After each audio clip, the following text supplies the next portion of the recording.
जी business और BSc investor protection fund मिलकर आपके लिए लेकर आ रहे हैं इक्विटी गुरुकुल का सीजन 2। और इस सीजन में हम आपकी मुलाकात करवा रहे हैं स्पेशली बाजार के उन दिग्गजों से जिन्हें 5-10 साल नहीं, उससे कहीं ज़्यादा लंबा और गहरा अनुभव है स्टॉक मार्केट्स का, इकोनॉमी का और साथ ही बिजनेसेस का। आज मेरे साथ एक खास मेहमान जुड़ने जा रही है। जी हाँ, आपने सही सुना, जुड़ने जा रही है। और सही इसलिए सुना है कि ये वो मेहमान है जो अब तक की एकमात्र, पहली भी और एकमात्र भी बीएससी के अध्यक्ष रह चुकी हैं। जी हाँ, मेरे साथ है दीना मेहता जी। मैम, बहुत बहुत स्वागत है।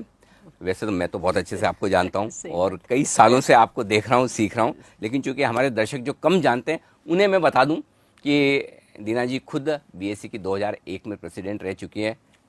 क्या पढ़ाई नहीं की है वो बताइए? कानून पढ़ा हुआ है, मैनेजमेंट पढ़ा हुआ है, एमबीए किया है, सीए किया हुआ है, टेक्नोलॉजी में ज़बरदस्त महारत है। और ये आप जो इतने सारे सिस्टम्स बदलते हुए देख रहे हैं, रिंग के ज़माने से जो ऑनलाइन ट्रेडिंग हुई है बीएससी की भी और पूरे देश की भी, उसमें दीना बहन का बड़ा योगदान है, बड़ा कंट्रीब्यूशन है। और इन्वेस्टर एजुकेशन के मामले कभी भी हो, इन्वेस्टर अवेयरनेस प्रोटेक्शन के मामले कभी भी हो, मैं हमेशा आपको याद करता हूँ और आप हमेशा तैयार रहती है। बहुत बहुत स्वागत है आपका इक्विटी गुरुकुल में। नहीं, मैं भी आपसे थैंक यू कहना चाहती हूँ कि ये एक विषय जो लोगों को सिखाना इन्वेस्टमेंट के बारे में, ये बहुत ही दिल के करीब वाली बात है। तो मुझे जब भी मौका मिलता है कि इन्वेस्टरों से बात करें, उनको कुछ समझाए, ताकि मैं ये मानती हूँ कि जो स्टॉक मार्केट की प्रॉस्पेरिटी है ये आज सिर्फ कुछ कम घरों में गई है। तो अगर हर एक घर में, करोड़ लोगों के घर में अगर स्टॉक मार्केट की प्रॉस्पेरिटी जानी चाहिए, तो वो एक ये माध्यम है कि हम उनको ज़्यादा से ज़्यादा सिखाएं और इसके चलते लोग बड़ी मात्रा में स्टॉक मार्केट में आए और कुछ पैसा घर ले जाए। ये ज़रूरी है कि लोग पैसा घर ले जाए। सही बात। ऐसा नहीं है कि उनका एक्सपीरियंस नेगेटिव हो और फिर दूसरे को बोलते रहे कि भाई आप यहाँ से बचो। लोग तो अपनी बेटी भी ब्याहने से मना करते थे कि भाई स्टॉक ब्रोकर से नहीं करना है। तो ये जो एक माहौल समाज में बना हुआ है, उससे निकलने के लिए मैं मानती हूँ कि सबसे ज़्यादा ज़रूरी है कि लोगों को अवेयरनेस हो, लोग समझे कि यहाँ से पैसा घर कैसे लिया जा सकता है। और ये इसके आप भी ये प्रयास कर रहे हो तो बहुत ही अच्छी बात है। मैम, कुछ थोड़ा बहुत आपसे सीख रहे हैं। आप प्रेसिडेंट रही 2001 में बीएससी की, राठी साहब थे 2000 में, तब आप लोगों के साथ काम करने का बड़ा मौका मिला। सबसे पहली बात जो मैं जानना चाहता हूँ, और मुझे अच्छे से याद है क्योंकि वो रिंग का ज़माना मैंने भी देखा था, जब ऑनलाइन ट्रेडिंग सिस्टम बोल्ट वगैरह कुछ होता नहीं था। शायद आप अकेली महिला थी जो रिंग में जाती थी, सही है? हाँ, शुरू में मतलब मैं पहली महिला हूँ जिसने रिंग में अपना कदम रखा। और फिर उसके कुछ महीने बाद मुझे देख के और भी महिलाएं आने लगी। तो मैंने शुरुआत की थी 1985 में, तो रिंग बंद हुई 1995 में। तो 1995 में जब रिंग बंद हुई तब करीब 25-30 महिलाएं आने लगी थी। तो ये 10 साल में ऑफ कोर्स नंबर काफी कम है, लेकिन 10 साल में कुछ लोग प्रेरित हुए हैं। और कई बार मैं जो विमेंस डे का 8 मार्च का कई लोगों के इंटरव्यू देखती हूँ, तो कभी कभी आ जाता है कि हमने दीना मेहता को देख के हम बाजार में आए। तो ये जान के खुशी होती है कि एक है कि हम कोई रास्ते पे चले जाए, उसको बोलते हम कि टेल ब्रेजर, मतलब आपने रास्ता पूरा जला दिया, लेकिन ट्रेंड सेटर, मतलब ये एक ट्रेंड होना चाहिए कि महिलाएं भी इस इक्विटी इन्वेस्टमेंट्स में आए। तो वो एक ट्रेंड जो बनता है, वो ट्रेंड बनना ज़रूरी है। और आजकल कई महिलाएं काफ़ी इंटरेस्ट ले रही है, जो एक बड़ी खुशी की बात है। और स्पेशली अभी मैम जो पिछले 1 साल में हुआ है 2020 में लॉकडाउन की वजह से, और सारा कुछ ये जो पेंडेमिक में हुआ, सब लोग घर में बंद हैं। अब कितना आप कुकिंग वुकिंग करेंगे, नया नया खाएंगे पिएंगे, कितना आप मूवीज़ देखेंगे। सो अल्टीमेटली लोग जो ऑफिस वाले लोग हैं घर पे बैठे हैं, उन्होंने बिजनेस चैनल ऑफिस में देखते थे, घर पे देखना शुरू किया। उनके देखते देखते घर पे महिलाएं और बच्चे भी देखना शुरू हुए। तो नो डाउट हमारे चैनल की भी लोकप्रियता बड़ी ज़बरदस्त बढ़ी। और अब उसके बाद जो हमें समझ में आ रहा है कि महिलाएं और यंगस्टर्स, ये दोनों बड़े स्टॉक मार्केट के तरफ बड़े आकर्षित हो रहे हैं। और आपने देखा भी CDSL करेक्ट। 1 करोड़ नए अकाउंट खुले। आपने तो सीडीएसएल की शुरुआत ही की है, I am sure. Yes, I was the promoter director, जो सिग्नेटरी टू द मेमोरेंडम। तो सीडीएसएल का मतलब जो नींव रखी गई उसमें हम भी एक पत्थर थे। बिल्कुल बिल्कुल। नींव के। और इसका जो पूरा टेक्नोलॉजी का सिलेक्शन है, गवर्नमेंट से सारी परमिशंस लेनी है। हम पूरी दुनिया के कितने सारे डिपॉजिटरी का हमने जाके स्टडी किया। पेरिस में गए, वहाँ पे डीमटेरियलाइजेशन था। यूएस गए जहाँ पे इमोबिलाइजेशन था। तो हमने कौन सा सिस्टम हमें लेना चाहिए। और यूएस का एक फायर प्रोजेक्ट था फाइनेंशियल इंडस्ट्री रिफॉर्म्स का एक प्रोजेक्ट था। तो फायर प्रोजेक्ट के अंडर में हमने ये पूरी स्टडी की और बहुत ही बढ़िया हमने रिपोर्ट बनाया। और जो सीडीएसएल का सिस्टम था वर्सेस एनएसडीएल का सिस्टम, उसमें काफ़ी फ़र्क था। और सीडीएसएल का सिस्टम मतलब हमने ऐसी कोशिश की कि हम सबसे कम पैसे में ब्रोकर सीडीएसएल के सिस्टम में जुड़ सके। तो पूरा जो पावर था वो सीडीएसएल के मेन सर्वर्स में था और बाकी हम लोग सिर्फ एक्सेस के लिए कंप्यूटर वापरते थे। जबकि तब एनएसडीएल का जो सिस्टम था वो ऐसा था कि पूरा डेटा एनएसडीएल के सिस्टम पे रहता था। तो ये हमने एनएसडीएल का देखकर हमने ऐसे आर्किटेक्चर बनाया ताकि लोगों की सेफ्टी रहे, पूरा डेटा सिस्टम में ही रहे। तो ऑफ कोर्स अभी तो सारे सेम हो गए हैं, बट ये शुरुआत हमने की थी। बिल्कुल। तो यहाँ पर मेरे 2 सवाल हैं सीडीएसएल से जुड़े। तो पहला तो ये कि भाई पिछले साल काफ़ी नई महिलाएं पहली बार स्टॉक मार्केट में कदम रखती हुई दिखी, और यंगस्टर्स भी, क्योंकि लॉकडाउन में समय भी था और लोगों ने देखा समझा भी कि स्टॉक मार्केट कैसे होता है। फॉर्चुनेटली पैसे भी बने।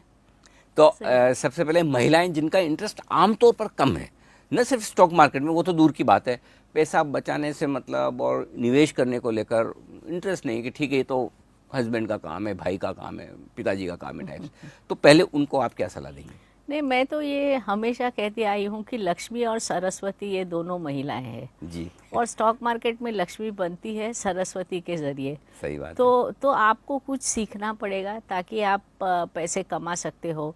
और जो पुरुष है वो पैसा कमाना जानते हैं। ये इसका मतलब ये नहीं होता कि वो अच्छा इन्वेस्टमेंट और मैनेज कर सकते हैं। तो जो फाइनेंस का एक मैनेज करने वाली बात है, वो मैं मानती हूँ कि वो रोल महिलाओं को लेना चाहिए। क्योंकि बहुत सारे पुरुष उनके जॉब्स में लगे होते हैं, वो लेट तक काम करते हैं, या तो फिर एक लेथार्जी बन जाती है कि क्योंकि वो एक एक्स्ट्रा काम होता है। आप पूरे 8 घंटे 10 घंटे 8 घंटे काम करो, 2 घंटे आप ट्रैफिक में रगड़ो, ट्रेन ट्रांसपोर्ट में, और फिर अगर आपको ये काम करना पड़े तो ये एक एडिशनल बर्डन हो जाता है। लेकिन अगर हम फाइनेंशियल प्लानिंग की एक्टिविटी को एक फैमिली एक्टिविटी की तरह ले कि आपके टीनेज बच्चे हैं, उनको भी आप इन्वॉल्व कीजिए। Correct. And unless and until we do that, तो एक फैमिली इन्वॉल्वमेंट होगा तो पैसे की तरफ की जो एटीट्यूड है लोगों की, वो भी हम एक नर्चर कर सकते हैं।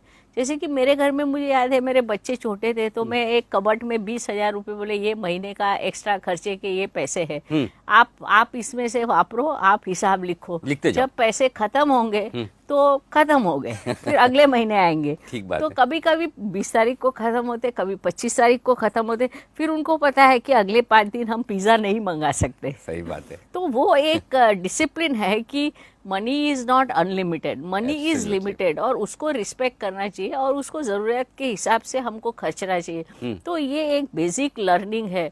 अगर हम पूरे फैमिली को इन्वॉल्व करते हैं तो उसका बहुत फर्क पड़ सकता है। और मैं मानती हूँ कि आज हमारे बच्चे इतने टेक्नोलॉजी में इतने माहिर हो गए हैं कि वो फेसबुक पे किसी से चैट करे, उससे अच्छा हमारे जो शेयर्स है उसमें क्या मूवमेंट हो रही है। और ये कोई लंबा काम नहीं होता, 10-15 मिनट में आपको सब इन्फॉर्मेशन आ जाती है। तो एक फैमिली इन्वॉल्वमेंट अगर होता है, और कोरोना की वजह से अगर लोगों में फैमिली में इन्वॉल्वमेंट हुआ है, तो मैं मानती हूँ कि बहुत ज़्यादा हम लोग इसका फायदा उठा सकते हैं। आपने जब 1985 में शुरू किया तब तो साल के अंत में बैलेंस शीट का इंतजार रहता था, एनुअल रिपोर्ट आए तो कंपनी को समझे पड़े कि क्या है। अब तो इन्फॉर्मेशन एक क्लिक पे जरूरत से ज्यादा है। जरूरत से ज्यादा उसको कैसे छांट लिया जाए कि हम अपने जरूरत की बातें ही देखें। नए इन्वेस्टर्स जो आए पिछले साल, जिनके लिए हम खास तौर से ये सीरीज कर भी रहे हैं और आपको बुलाया भी इसलिए, मैम ये बताइए कि जो लोग अपने demat account, trading account operate कर रहे हैं, आमतौर पर वो पावर ऑफ अटॉर्नी दे देते हैं और वो सोचते हैं कि जो कोई और कर रहा है, तो ये कितना खतरनाक है, कितना खुद का इन्वॉल्वमेंट, चाहे वो ट्रेडिंग हो चाहे निवेश हो, स्पेशली निवेश करने वालों के लिए उनको क्या सावधानियां रखनी चाहिए? नहीं, देखिए, एक तो है ना, अभी सिस्टम इतने अच्छे हो गए कि आपके अगर डीमैट अकाउंट में से एक शेयर जाता या आता है तो आपको एसएमएस आ जाता है। करेक्ट। आपके नाम में अगर एक ट्रेड आया या गया तो आपको एसएमएस आ जाता है। तो ये जो हमको इंटीमेशंस कंटिन्यूसली आते हैं उस पर हमें ध्यान रखना बहुत ज़रूरी है कि ये जो मुझे एसएमएस आया ये सही में मैंने किया है या नहीं किया है। अगर हम उसी स्टेज पे हम चीज़ को डिटेक्ट करके कि उसको रोक सकते हैं कि आपके अकाउंट में अनऑथोराइज कोई भी ट्रेड हुआ है या तो शेयर की मूवमेंट हुई है, तो उसका हम इलाज बहुत ही जल्दी से कर सकते हैं। तो ये पहली सावधानी ये है कि आप ये एसएमएस वगैरह को इग्नोर ना करें। दूसरी बात ये है कि समझो एसएमएस नहीं भी आया तो आप रेगुलरली जाके ऑनलाइन अपना अकाउंट चेक कीजिए, देखिए आपके अकाउंट में डेबिट क्रेडिट्स क्या हुए हैं और आपके डीमैट अकाउंट में कौन से शेयर आए और गए हैं, और ये आपने आपके इंस्ट्रक्शन के साथ हुआ है या आपके इंस्ट्रक्शंस के बिना हुआ है। तो ये एक सावधानी बहुत ही मतलब इसको जो कस्टडी ऑफ एसेट्स बोलते हैं, और ये सिर्फ खाली शेयर और ट्रेडिंग के लिए नहीं है। आपके बैंक में आपने फिक्स डिपॉजिट रखा है तो कई बार ऐसा होता है कि लोग वो फिक्स डिपॉजिट का रसीद ही नहीं लाते हैं, उसका एंट्री भी नहीं देखते हैं, वो रिन्यू हो गया कि नहीं, क्या हुआ पता नहीं है। आपने डिबेंचर लिया है, डिबेंचर का इंटरेस्ट आ रहा है कि नहीं, वो जाके चेक नहीं करते। आपका पीपीएफ अकाउंट है, हर साल में पैसा डिपॉजिट करना है, वो आपने किया कि नहीं। तो हर एक एसेट में एक हमको सावधानी रखनी ज़रूरी है। इंश्योरेंस पॉलिसी, जब लड़का सिंगल होता है इंश्योरेंस पॉलिसी लेता है, माँ को नॉमिनी बनाता है।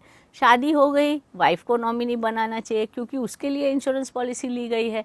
तो आपने उसको नॉमिनेशन दिया या नहीं, आप मतलब इवन इन डिपॉजिटरी आपको नॉमिनेशन देना ज़रूरी है, आपने नॉमिनेशन दिया कि नहीं। हजारों अकाउंट ऐसे हैं, मैं देखती हूँ मेरे खुद के ऑफिस में कि जहाँ पे नॉमिनेशन दिया ही नहीं गया है। तो ये सब बातें हैं। ये एक मतलब हम लोग छोटी सी चीज़ होती है ना, जैसे कि समझो आपके पास कोई वैल्यूएबल साड़ी हो तो आप उसको डबल लॉक एंड की में रखते हो, या तो कोई सोने की छोटी सी चेन हो 5-6 ग्राम की जिसकी वैल्यू खास नहीं है लेकिन हम उसको डबल लॉक में रखते हैं, सेफ्टी पूरी। पर जब शेयर की बात आती है तब लोग ऐसे भगवान भरोसे चलते हैं कि वो जो हमारी कॉमन सेंस और जो सावधानी हमें आम एसेट्स में रखते हैं वो सेम इसमें भी रखना जरूरी है। दिखते नहीं ना, गोल्ड तो हाथ में दिखता है तो इसलिए फटाफट से लोगों को लगता है कि लॉकर में रखो, ड्रॉअर में डालो, लेकिन फाइनेंशियल एसेट भी उतने ही वैल्यूएबल है, और चंचल है। हाँ बिल्कुल। और इसे तो फिर मतलब गोल्ड तो फिर भी इधर उधर करने में शायद वक्त लगे, मेहनत लगे, इनमें तो बहुत चंचल है। तो इसलिए हमको वी मस्ट टेक केयर कि ये मेरा एसेट है, मुझे उसका ध्यान रखना चाहिए। ये तो बात हुई नए इन्वेस्टर्स की। पुराने इन्वेस्टर्स, उन्होंने भी 2020 जैसा साल नहीं देखा, शायद आपने भी मेरे ख्याल से ऐसा तो पहली बार ही देखा होगा। इंडेक्स हाईएस्ट है। हाँ, इंडेक्स हाईएस्ट है, लेकिन उससे पहले जो कुछ हुआ मार्च 2020 में, वो भी इस तरह का शार्प फॉल, इतना एक तरफा तेजी से गिरे और वापस बढ़े। तो जो पुराने इन्वेस्टर्स हैं उनके लिए क्या लर्निंग्स है 2020 से, जो ये ऊपर नीचे और अब आगे क्या करना चाहिए सीखकर? देखिए, मार्केट का ऊपर नीचे होना ये मार्केट का स्वभाव है। जैसे हम लोग बोलते हैं ना, आग है, उसमें गर्मी वो एक आग का स्वभाव है। अगर गर्म नहीं हो तो आग नहीं बनती। वैसे अगर वॉलेटिलिटी नहीं होती तो शेयर बाजार नहीं बनता। इसलिए ये मार्केट ऊपर गया है, नीचे गया है, that is it is not just stock market, it is a market of stocks. So it is a market of stocks. आपने अगर इंडेक्स लिया तो अलग बात है, डेरिवेटिव में या तो स्पाइडर वो प्रोडक्ट लेते हैं, बाकी तो आप शेयर्स ही लेते हो। तो आपके शेयर कैसे बढ़ रहे हैं, क्या हो रहा है, वो ध्यान देना बहुत ज़रूरी है। और दूसरा है कि टारगेट बेस्ड इन्वेस्टमेंट करना चाहिए कि मुझे 15% रिटर्न चाहिए, 20% रिटर्न चाहिए। मुझे उस शेयर के बारे में मालूम है कि नहीं अभी ये और बढ़ने वाला है, इसके बारे में है तो मैं रखूं। अदरवाइज अगर मुझे नॉलेज नहीं हो, और ज़्यादातर केसेस में लोगों को नॉलेज नहीं होता है। लोग कैसे शेयर लेते हैं कि आपके शो में कोई आ गया, उसने बोला मुझे ये शेयर अच्छा लगता है, उसका वो रीजनिंग देगा, और रीजनिंग अगर अपने दिल में उतर गया तो हम जाके वो शेयर ले लेते हैं। तो बाइंग का जो डिसीजन है वो हम लोग कहीं से भी टिप लेके हम लोग बाइंग करें, लेकिन सेलिंग का जो डिसीजन है इसको डेलीगेट नहीं करना चाहिए। ओह, ये इंटरेस्टिंग बात बताई आपने। ये मतलब बहुत ही कब बेचना है, कब बेचना है, ये मेरा डिसीजन है। मुझे ये कोई बोलेगा नहीं। अगर वो नीचे जा रहा है तो मेरे जेब में कितने पैसे हैं लॉस भरने के, वो मुझे ही पता है। वो टीवी शो वाले को या अखबार लिखने या मैगजीन वाले किसी को पता नहीं, सिर्फ मुझे पता है। राइट। सिमिलरली अगर शेयर का भाव ऊपर जाता है तो मैं एक साल में 5 बार बाय सेल करके 20% का 100% रिटर्न करूं, या तो मैं एक ही बार में 100 के पीछे जाऊं। This is what is your decision. अगर मैं 5 बार 20% का रिटर्न करता हूं तो मुझे उसके साथ में जो लॉस की प्रोबेबिलिटी है वो आधी है, 10% है। अगर मैं 100 के पीछे जाती हूँ तो प्रोबेबिलिटी ऑफ लॉस इज 50%, लेकिन अगर मैं 20 के पीछे जाती हूँ probability of loss is only 10%। Correct. तो वो जो एक बैंड है कि मैं इससे ज्यादा लॉस नहीं कर सकता और मेरे को इतना प्रॉफिट चाहिए, वो बैंड हमें तय करना है। और उसके लिए सेलिंग का जो डिसीजन है उसको कभी भी डेलीगेट नहीं करना चाहिए। लेकिन अक्सर क्या होता है कि हमने शेयर ले लिया, 10 रुपए में शेयर लिया, 14 रुपया हो गया, 40% इंक्रीज। ब्रोकर को फोन करते हैं, मैं क्या करूं, अरे इसमें तो बहुत करंट है, आप क्या कर रहे हो। 14 वाला अगले दिन 16 हो गया, हम खुश हो रहे, अच्छा हुआ नहीं बेचा। फिर तीसरे दिन फिर हम कुछ काम में रह गए, वापस 12 हो गया, फोन करते, बोलो नहीं नहीं ये तो करेक्शन में है, 12 वाला 8 हो गया, और फिर हम 16 की राह देखते हैं। सही बात है कि कब 16 होगा। तो ये जो सेलिंग का डिसीजन है इसको कभी डेलीगेट नहीं करना चाहिए। ये मेरा मतलब बहुत ही स्ट्रॉन्ग अनुभव है और मेरा ये सजेशन है सबको कि आप, क्योंकि खाली रिव्यू करने से देयर आर इनफ स्टडीज कि आप पोर्टफोलियो का रिव्यू करेंगे तो भी आपका 50% से रिटर्न सुधर सकता है। मतलब उस पर नजर डालने की जरूरत है। और अभी तो रियल एस्टेट के भी भाव कम हो गए, वहां भी आपको रिटर्न नहीं है, तो आपको कहाँ रिटर्न मिलना है। शेयर बाजार के अलावा और कहीं भी रिटर्न नहीं मिलना है। सही बात है। और पैसा घर ले जाना है, तो अगर हम बोलेंगे हमको इतना प्रॉफिट चाहिए और होता है तो पैसा घर ले जाओ, वापस री इन्वेस्ट करो। तो हर एक जो स्टॉक मार्केट का अगर आप ग्राफ देखो, कोई भी स्टॉक का देखो या इंडेक्स का देखो, कंटिन्यूस ऊपर नीचे होता है, वन साइडेड नहीं होता है। बहुत कम दिनों में ये वन साइडेड होता है। तो हर एक ऊपर नीचे is an opportunity to buy और टू सेल। तो ये कि इंडेक्स 50,000 हो गया, nobody can time the market. We have to, मतलब 50,000 से भी 55 हो सकता है, 60 हो सकता है। तो हमको अपना जो टारगेट है इन्वेस्टमेंट का कि मेरे को 20% रिटर्न लेना है, तो मैं यहाँ से भी 20 ले सकती हूँ। It is depending on the stocks that I buy. और बाजार में इतने स्टॉक्स है जो आपको आपके क्राइटेरिया में बैठेंगे। तो और इतना सारे, जैसे मैंने कहा, एडवाइस आपको मिल रहा है, तो उसमें जाके आप देखिए वैल्यू वर्सेस प्राइस आपको क्या दिख रही है। एडवाइस भी मिल रही है कि इसमें ये, इसका भाव बहुत कम है, इसमें वैल्यू ज़्यादा है, इसमें ये स्टोरी है। तो ये सारी मतलब there is nothing like missed opportunity in stock market. हमेशा मौका मिलेगा, हमेशा मौका रहता है। अच्छा, लेकिन एक चीज बताएं मैम कि जो पिछले साल सारे जो फर्स्ट टाइमर्स पहली बार पिछले साल मार्केट में उतरे और इन्होंने जमकर पैसा भी बनाया है, और वो होता है ना कई बार कि पहली बार पैसा बन जाए तो ऐसा लगता है कि बस हम एक्सपर्ट भी हैं, हमें सब आता भी है और लाइफ लॉन्ग बनाएंगे। मतलब मंदी देखी ही नहीं है, करेक्शन ढंग का देखा ही नहीं है, उनके लिए क्या सलाह है आपकी?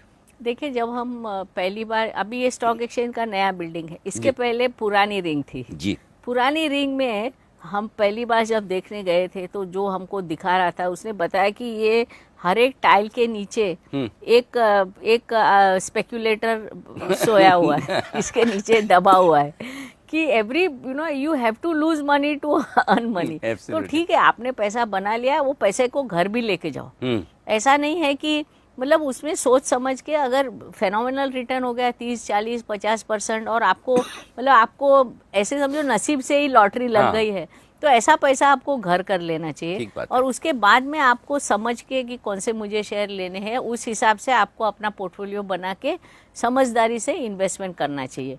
तो ये प्रॉफिट लेते रहें जो नए लोग आए, क्योंकि कभी भी करेक्शन आएगा, प्रॉफिट बुक करते जाना चाहिए। बाजार का स्वभाव है कि ऊपर नीचे होगा ही। अच्छा मैम, एक चीज और बताइए कि कई सारे इन्वेस्टर्स हैं वो मतलब या तो सारा पैसा इक्विटी में लगाएंगे या सारा फिक्स इनकम एफडी में, कि हमें तो देखना भी नहीं इक्विटी मार्केट। कुछ लोग ऐसे हैं जिनको सिर्फ गोल्ड खरीदना है, किसी का पूरा पैसा रियल एस्टेट प्रॉपर्टी में लगाए, चाहे वो घर खरीदने के इन्वेस्टमेंट के हिसाब से या रहने के हिसाब से दिया। एसेट एलोकेशन इस तरह के माहौल में कैसे करना चाहिए? Asset allocation is a must, लेकिन क्या होता है कुछ लोग कुछ काम में माहिर होते हैं, उनको लगता है कि मुझे इसके बारे में सब समझ है, मैं कर सकता हूँ, उनको हम छोड़ देते हैं। बट बाकी लोगों को तो आप अगर इक्विटी पिरामिड में जाओ तो पहली बात है आपको इंश्योरेंस लेना। आपको लाइफ का इंश्योरेंस लेना है ताकि आपके फैमिली को आप सिक्योर कर सको। दूसरा मेडिकल इंश्योरेंस लेना है, ये फर्स्ट स्टेप है। फिर आपको इतने पैसे एफडी में रखने जो एटलीस्ट आपके 3 महीने के इनकम खर्चे के हो, कि आपका खर्चा जितना भी खर्चा हो उतना पैसा आपका बैंक में लिक्विड होना ज़रूरी है, क्योंकि आपको वो खर्चने के लिए लगेंगे। उसके बाद में आपको एफडी में वो पैसा रखना है कि जो आपके फैमिली के समझो बच्चे का एडमिशन होने वाला है, लड़की की शादी होने वाली है, नया घर लिया है, उसका डिपॉजिट देनी है, तो जो कमिटेड फिक्स्ड लमसम पेमेंट करना ही है, फिक्स लमसम पेमेंट है, उसको हमको साइड में रख देने का है। फिर उसके बाद में जो पैसा अपना बचता है उसको आपके एज के हिसाब से I would say that equity investment, अभी एफडी के और सबके रेट इतने कम होते गए हैं कि जो पैसा हम लोग ऐसा मानते हैं कि भाई ये मेरे को लगेगा, I will need this money maybe in 1 year 2 year 3 year, उसको आप फिक्स इनकम में रखो। बाकी का पैसा you must put in equity, और equity is a must for each and every investor. ये तो मैं ऐसा मतलब ठोक के बोलती हूँ कि इक्विटी इन्वेस्टमेंट सबको करना ज़रूरी है, क्योंकि आपके पोर्टफोलियो का ओवरऑल रिटर्न अगर आपको सुधारना है तो वो इक्विटी से ही आएगा और कहीं से नहीं आएगा, अनलेस आप रियल एस्टेट में एक्सपर्ट हो। और आप जैसे मेरे पिताजी थे, he was a big expert in real estate. वो इतने सारे प्रॉपर्टी लेते थे, बेचते थे, लेते थे, बेचते थे। He made lot of money, but after some time he also shifted to share market. और वो बराबर उनको 8:30 पौने 9 बजे से आपके शो में जाके बैठ जाते थे, और जी बिजनेस तो हिंदी में था तो उसका, और पहले आप जिस चैनल में थे वो आपके बड़े फॉलोअर थे। तो वो you know he made lot of money in share market. I mean my father was not even an SSC, लेकिन वो इनका एकदम परफेक्ट प्रिंसिपल था कि मेरे को इतना प्रॉफिट मिला, मैं निकल जाऊंगा, लॉस हो रहा है बेच दो। And he only took 8 or 10 stocks and he really you know left huge crores of rupees portfolio. तो ये एक डिसिप्लिन सब जगह मस्ट है। मतलब आप कोई भी काम करो, आप खाने का काम करो, दौड़ने का काम करो, चलने का करो, कोई भी करो, कहाँ भी एक्सेसेस जैसे ही होते हैं वहाँ पे दिक्कत आ जाती है। आई एम श्योर मैम, जो आपने अपना कितना 1985 से 35 साल से ज़्यादा का 35 साल से ज़्यादा का एक्सपीरियंस ये 25 मिनट में आपने जो हमें दिया है, आई एम श्योर मुझे तो फ़ायदा हुआ ही है। और हमेशा से मैं तो आपसे लगातार पिछले कितने सालों से, मुझे याद है जब से आप प्रेसिडेंट बनी उसके 1-2 साल पहले से मैंने आपसे पहचान कर हमेशा आपसे गाइडेंस लेता रहा हूँ। हमारे दर्शकों को और स्पेशली जो हमारी फीमेल ऑडियंस से जो महिलाएं हैं उन्हें आज बड़ा इंस्पिरेशन मिला होगा आपकी जर्नी देखकर और आपका अनुभव सुनकर, और आपने जो बताया कि किस तरह से अब इन्वेस्टमेंट को अप्रोच करना चाहिए। जनाब बहुत बहुत शुक्रिया आपका हमारे लिए वक्त निकालने के लिए और हमारे दर्शकों से बात मुझे भी बहुत आपसे मिलने का हमेशा आनंद होता है। Thank you ma'am. तो इक्विटी गुरुकुल के आज के इस एपिसोड में इतना ही। फिर होगी आपसे मुलाकात एक और बाजार के दिग्गज के साथ। तब तक के लिए नमस्कार। आइए अब सुन लेते हैं कि निवेशकों को निवेश करते वक्त किन बातों को ध्यान में रखना चाहिए और किन से बचना चाहिए। क्या करें? सेबी या एक्सचेंज पर रजिस्टर्ड ब्रोकर के साथ ही सौदे करें। रजिस्ट्रेशन के लिए दिए कागजातों की फोटोकॉपी जरूर लें। ब्रोकर एजेंट को साफ साफ निर्देश देने से न कतराएं। क्या नहीं करें? जो ब्रोकर रजिस्टर्ड नहीं हो उनके साथ सौदा न करें। शर्तें और नियम जानने के बाद ही कागजात जमा करें। अफवाहों और टिप्स के आधार पर ट्रेडिंग न करें।